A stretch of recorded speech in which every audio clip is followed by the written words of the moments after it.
வந்து ஜவஹர்லால் நேரு தலைமையில் ஆட்சி, அங்க லியாகத் அலி கான் தலைமையில் ஆட்சி, இங்க ஹரிசிங் தலைமையில் ஆட்சி. 3 நாடாக பிரித்து விட்டு தான் அவர்கள் போனார்கள். 2ஆக பிரிக்கவில்லை. பாயிண்ட் நீங்க விளங்கிக்கணும். காஷ்மீர் தனி நாடு, பாகிஸ்தான் தனி நாடு, இந்தியா தனி நாடு. இப்படித்தான் வெள்ளையர்கள் பிரித்து விட்டு போனார்கள். ஹரிசிங் மன்னரா இருக்கிறார். பாகிஸ்தான்காரன் அங்க இருந்து சுருட்டுறதுக்காக வேண்டி அவன் படை எடுத்துட்டு உள்ள வர்றான். அப்ப என்ன பண்றாரு ராஜா ஹரிசிங்கே ஜவஹர்லால் நேரு வந்து முறையிடுறார். எங்களை பாதுகாக்கணும், எங்களுக்கு உங்களுடைய படையை அனுப்பி எங்களுக்கு உதவி செய்யணும் அப்படின்ற உடனே அவங்க வந்து படையை அனுப்புறாங்க.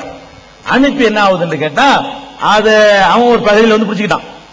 ஒரு அளவுக்கு நெருங்கி பாகிஸ்தான் வந்துட்டான். அது ஆக்கிரமிப்பு காஷ்மீர், பாதி காஷ்மீர் அவங்க கிட்ட இருக்கிறது, பாதி காஷ்மீர் இங்க இருக்கிறது. இப்படியான நிலையில வந்து பிடிச்ச உடனே அப்ப ஒரு சண்டை ஏற்பட்டு ஐக்கிய நாடுகள் சபையில ஒரு ஒப்பந்தம் ஏற்படுதுங்க. என்ன ஒப்பந்தம்? இது ஓன்ட்ட பிடிச்சது ஓன்ட்ட இருக்கட்டும், ஓன்ட்ட பிடிச்சது ஓன்ட்ட இருக்கட்டும், ஆனால் காஷ்மீர் மக்கள்கிட்ட கருத்து கணிப்பு நடத்த வேண்டும். எப்படி கருத்து கணிப்பு? 3 கேள்வி உங்கள்ட்ட கேட்க வேண்டும். நீங்க எல்லாம் இந்தியாவோட இருக்கிறீங்களான்னு கேட்கணும், இருந்தா இந்தியாவில் கொடுத்துடணும். நீங்க எல்லாம் பாகிஸ்தான்ல செய்யலான்னு கேட்கணும், சேர்ந்து அங்கிட்டு கொடுத்துடணும். நாங்க தனி நாடா இருப்போம்னு சொன்னா தனி நாடு ஆக்கிடணும். இந்த 3 கொஸ்டினை வச்சு கருத்து கணிப்பு கேட்டு முடிவு செய்வது என்று ஐக்கிய நாடுகள் சபையில ஒத்துக்கொண்டு வருஷம் 50 தாண்டி விட்டது. பாகிஸ்தானும் அந்த உறுதிமொழியை நிறைவேற்றவில்லை, இந்தியாவும் அதை நிறைவேற்றவில்லை. அப்ப ஐக்கிய நாடுகள் சபையில் எடுக்கப்பட்ட ஒரு முடிவை 2 பேருமே நிறைவேற்றாமல் இருக்கிறதுனாலதான் இந்த விவகாரம். உலக அளவில் நியாயத்தின் அடிப்படையில் பேச வேண்டும். அப்ப இந்த காஷ்மீர் மக்கள் என்ன செய்யறாங்கன்னு கேட்டா, நீ ஐக்கிய நாடுகள் சபையில் கொடுத்த உறுதிமொழி நிறைவேற்று, எங்கள்ட்ட கருத்து கணிப்பு கேளு. இந்தியாவில தான் இருக்கணும்னா இங்க இருந்துட்டு போறோம், பாகிஸ்தான் சொன்னா பாகிஸ்தான் இருந்துட்டு போறோம், தனியா இருக்கணும்னா தனியா விட்டுட்டு போங்கப்பா, 2 பேரும் போங்கப்பா, நீனும் போ அப்படிங்கிற அடிப்படையில் என்ன செய்யறான், அவன் ஒரு போராட்டத்தை எடுக்கிறான். இது காஷ்மீர்காரன் வந்து பாகிஸ்தான்காரன் அவனுக்கு தூக்கம் போடுறான். அது ஒரு விஷயம். பாகிஸ்தானுடைய தூண்டுதல் இருக்கு, பலம் இருக்குது, அவனுடைய இதைக்கு பலியாகிறான். இதுல வந்து என்ன இல்ல, இஸ்லாத்திற்கு அல்ல, காஷ்மீரை இஸ்லாமிய நாடு ஆக்க போறான் அதுக்காக சண்டை போடுறான் இல்ல, இஸ்லாத்தை காப்பாத்திருக்க சண்டை போடுறாங்கிறானா இல்ல, அவன் அடிச்சு கொள்றான். அதெல்லாம் யாருங்கிறீங்க? காஷ்மீர் சட்டசபையில் போய் அடிக்கிறான். சட்டசபையில் இருந்த எம்எல்ஏ எல்லாம் யாருன்னு முஸ்லீம் தானே, அங்க உள்ள போலீஸ் எல்லாம் ராணுவத்தை தவிர எல்லாம் முஸ்லீம் தானங்க. அடிக்கிறவனும் முஸ்லீமும் சாவரவனும் முஸ்லீமுங்க. காஷ்மீர்ல போலீஸ் ஸ்டேஷனை தாக்குறான், போலீஸ் போனா யாருங்கிறீங்க? முஸ்லீம். தாக்குறவனும் முஸ்லீம், தாக்கப்படுறவனும் முஸ்லீம். இதுல என்ன அப்ப எப்படி மதமா இருக்க முடியுது? ராணுவத்துல 1-2 பேர் சாவுறாங்க பாருங்க, அதுலதான் பலரும் கலந்துருப்பாங்க. உள்ளூர்ல எடுத்துக்கிட்டீங்கன்னா போலீஸ், வாத்தியார், எம்எல்ஏ, எம்பி எல்லாம் முஸ்லீமா இருக்கிறான். அப்ப முஸ்லீமும் அடிச்சுக்கிட்டு சாகும் பொழுது அதுக்கு எப்படி நம்ம மத கலர் குத்த முடியும்? அதனால காஷ்மீர் விவகாரத்தை வைத்து நம்ம என்ன செய்யக்கூடாது, இன்னைக்கும் அது பிரச்சனை தீர்ந்துவிடும். 2 நாடும் அதை விரும்பவில்லை, பாகிஸ்தானும் அதை விரும்பவில்லை, இந்தியாவும் விரும்பவில்லை. அந்த ஐக்கிய நாடுகள் சபையில எல்லாரும் சேர்ந்து ஒத்துக்கொண்டு உலக நாடுகள்லாம் சேர்ந்து எந்த உறுதிமொழி கொடுத்தோமோ அது 2 நாடும் நிறைவேற்றி விடுமையானால் காஷ்மீர் பிரச்சனை ஓவர். ஒரு நிமிஷத்தில் முடிய வேண்டிய ஒரு விஷயத்துக்காக வேண்டி நம்முடைய வரிப்பணம், நம்முடைய உயிர்கள், நம்ம ராணுவ வீரர்களுடைய பலம், நம்முடைய சக்தி உலகத்து வல்லரசாக போயிருக்கும். காஷ்மீர் மட்டும் இல்லைன்னா, காஷ்மீர் பிரச்சனை இந்தியாவுக்கு இல்லை என்றால் அமெரிக்காவுக்கு மேல போயிருக்கும். அதுக்குத்தான் வல்லரசுகள் அந்த அக்ரிமெண்ட் வற்புத்தாம இருக்கிறான்.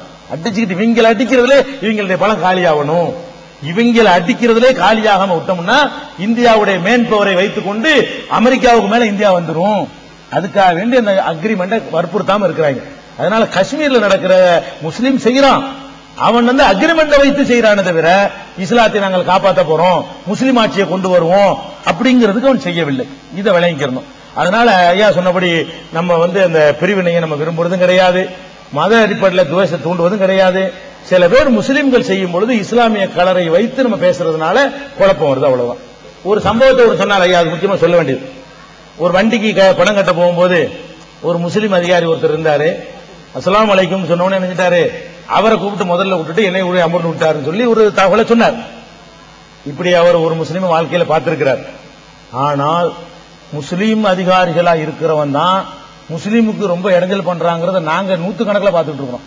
அவன் என்ன பண்றான், ஒரு முஸ்லீம் போலீஸ்காரன் இருப்பான், முஸ்லீம் போலீஸ் அதிகாரி இருந்தான்னு வைங்க, ஒரு பிரச்சனை, பள்ளிவாச பிரச்சனை வந்து அவன் என்ன செய்யறான், வேணும்னு நம்மளை இந்து முன்னணிக்காரன் போஸ்டர் அடிச்சு ஒட்டிடுவான்னு சொல்லிவிட்டு அங்கிட்டு சப்போர்ட்டா பேசுறான். நாங்கள் சந்தித்திருக்கிறோம் 100 கணக்கான சம்பவங்களை. எந்த ஊர்ல எல்லாம் முஸ்லீம் அல்லாத அதிகாரிகள் இருக்கிறாங்களோ அதுல முஸ்லீமுக்கு நியாயம் கிடைச்சு போயிடுது.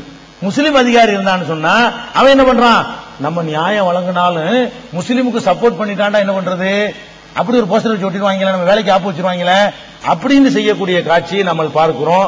அதை நீங்கள் ஒத்துக்கொள்ளணும். அது போக இது ஒரு மனிதன், ஒத்த மனுஷன் செஞ்ச ஒரு வேலை. டோட்டல் முஸ்லீம் அப்படியா அந்த ஒருத்தன் தான் இந்தியாவில் இருக்கிறானா? எல்லா முஸ்லீமும் ஒருத்தன் நடக்கிறாங்களா? அப்படி நடக்க முடியுமா? கியூல் நிக்கிறால வாயெல்லாம் முத வாங்கன்னு கூப்பிட ஏழுமா? அப்படி கூப்பிடலாம் ஏழாது. ஒரே ஒருத்தன் செஞ்சிருக்கான், அவன் கண்டிக்கத்தக்கவன். அவன் சட்டப்படி அவன் வாங்குற சம்பளத்துக்கு கியூல படி முறைப்படி செஞ்சிருக்கணுமே தவிர உங்களை விட்டுட்டு அவன் செஞ்சான், அவன் எவன் செஞ்சிருந்தாலும் சரி அவன் தப்பு செய்தான். அது மாதிரி இந்துல நாலு தப்பு செய்யணும் தானே செய்வான். முஸ்லீம்ல இருக்கிற மாதிரி நம்ம ஆளுங்கிறதுக்காக வேண்டி சலுகை கொடுக்கிற இந்து ஒத்துமை இல்லையா? ஐயர் இல்லையா? செட்டியார் இல்லையா? கிறிஸ்தவன் இல்லையா? எல்லா மனிதன்டையுமே இப்படி 4 பேர் இருப்பான். இருக்கக்கூடாதுங்கிற விஷயம் வேற. இப்படி ஒருத்தன் இருந்தான்னு சொன்னா அந்த ஒருத்தனை உதாரணமா வைத்து ஒரு சமுதாயத்தை இடப்பட முடியுமா? அந்த ஒருத்தன் தான் சமுதாயமா அப்படிங்கறத நீங்க பார்க்கணும். இவர் ஐயா கேட்டதுக்காக நான் சில சொல்றேன். இது ஒரு மனுஷன் செய்யற விஷயம்ங்க. அதே நேரத்தில் நீங்கள் பார்த்தால் இந்த நாட்டில் நடக்க மதச்சார்பற்ற ஒரு நாடு, எல்லா மதத்தின் அடிப்படையில் நடக்க நாங்க ஏதாவது பிரச்சனை கிளப்புறோமா? ஒரு விமான நிலையத்தை திறக்கிறாங்க. எப்படி திறக்கிறாங்க? அந்த இந்து மத சாஸ்திரங்கள்லாம் செஞ்சு, விமான நிலையம் அரசாங்கத்துக்கு சொந்தமானது, அந்த சாஸ்திரங்கள்லாம் பண்ணி பூஜை எல்லாம் பண்ணி அதை செய்யறாங்க. ஒரு அரசாங்கத்துக்கு சட்டசபை கட்டிடமே கட்டுறாங்க. அதுக்கு என்ன பண்றாங்க? அந்த சாமிக்கெல்லாம் படையலாம் முஸ்லீம் படி நீங்க 2 ரக்கா தொழுது விட்டு செய்யுங்கன்னு யாராவது கூப்பிடுறாங்களா? அப்படி செய்யறது கிடையாது. அரசாங்கத்தினுடைய எந்த கட்டடம் திறந்தாலும் எந்த அலுவலகம் திறந்தாலும் இந்து மதத்தின் அடிப்படையில் தான் இந்த பூஜைகள்லாம் நடக்கிறது நீங்க பாக்குறீங்க. அரசாங்கத்தில் உள்ள கம்ப்யூட்டர் கருவிகள்லாம் இருக்கிறது, துப்பாக்கி எல்லாம் இருக்கிறது. ஆயுத பூஜை வந்தா என்ன செய்யறாங்க?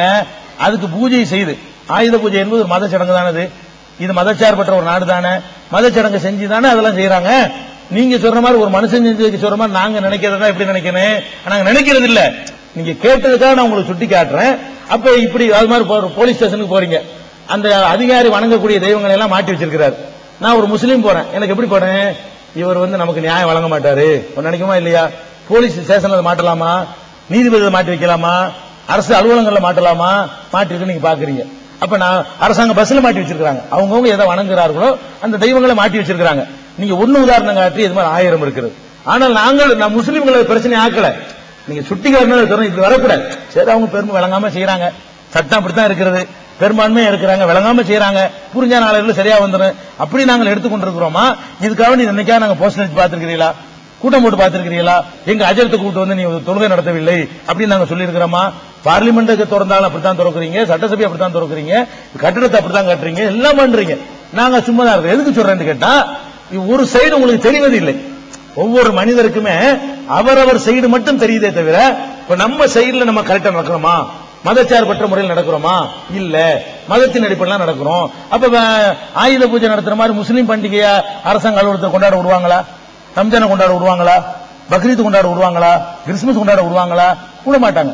அப்ப நம்ம என்ன செய்யறோம்? நாங்க பெரும்பான்மையா இருக்கிறவங்க கொஞ்சம் கூடுதல் உரிமை எடுக்கிற உலகத்துல உள்ளதுதான் அது. இது சட்டப்படி தப்பு. ஆனா நாங்க எப்படி எடுத்துட்டு போறோம்? பெரும்பான்மையா இருக்கிறவங்க கொஞ்சம் கையில கூட தான் எடுத்துக்கிடுவாங்க. அதை எதிர்த்தோம்னா வம்பு தான் வரும், நமக்கு இழப்பு தான் வரும், நஷ்டம் தான் வரும். பேசாம விட்டுருவோம் சொல்லி எடுத்துட்டு போயிடுறோம். நீங்க சுட்டி காட்டினால சில தகவலை சொல்ல வேண்டியது. கால்பா இதை நான் சொல்லல.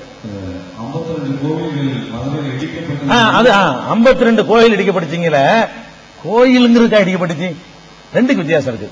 பள்ளிவாசல் என்று சொல்லி அதை இடிக்கிறோம் இடிக்கிறது வேற, எல்லாத்தையும் இடிக்கும் போது ஆக்கிரமிப்பு என்ற அடிப்படையில் இடிக்கும் போது கோயிலும் இடிச்சாங்க, தர்காவும் இடிச்சாங்க, கட்சிகளுடைய மன்றங்களை இடிச்சாங்க, கம்யூனிஸ்ட் கொடிகள்லாம் இடிச்சாங்க, அதே மாதிரி பெரிய பெரிய கோடீஸ்வரனுடைய பில்டிங் அடிச்சாங்க, ஆளுங்கட்சி இடிச்சாங்க, எதிர்கட்சிக்காரனை இடிச்சாங்க, எல்லாத்தையும் இடிச்சாங்க. அப்படி இடிக்கிறது என்பதும் வேணும்னு ஒரு கூட்டத்தை திரட்டிக்கிட்டு வந்து 55 கோயில் இடிச்சு ஒண்ணு நடக்கலங்கிறீங்கள, இப்படி கற்பனை பண்ணுங்க. ஒரு 100 முஸ்லீம் ஒன்னா திரண்டு வந்து அந்த கோயிலை நாங்க இடிக்க போறோம்னு வந்தா என்ன நடக்கும்? 2 வித்தியாசம் இருக்குல்ல. 55 விட்டுருவீங்க. அது எதுக்கு இடிக்கிறான், என்ன நோக்கத்தில் இடிக்கிறான்னு பார்க்கணும். அரசாங்கம் தன்னுடைய தேவைக்கு இடிக்கும் போது பேசாம இருந்துருவோம். ஒரு நியாயத்துக்கு ஆக்கிரமிக்கப்பட்டிருக்கு, ரோடு பயணம் செய்வதற்குரியது, அதுல போய் கோயிலையும் தர்காவையும் கட்டி வச்சிருந்தா அது மக்களுக்கு இடைஞ்சல், கோர்ட்டு உத்தரவு போறான், இடிக்கிறாங்க. அப்படிதான் பாபர் மசூதி இடிக்கப்பட்டுச்சா? இது சட்டப்படி இடிக்கப்பட்டது. மதுரையில் உள்ள கோயில்களோ சர்ச்சுகளோ தர்காக்களோ இடிக்கப்பட்டது சட்டப்படி, நீதிமன்ற உத்தரவுப்படி. பாபர் மசூதி இடிக்கப்பட்டது சட்ட விரோதமாக.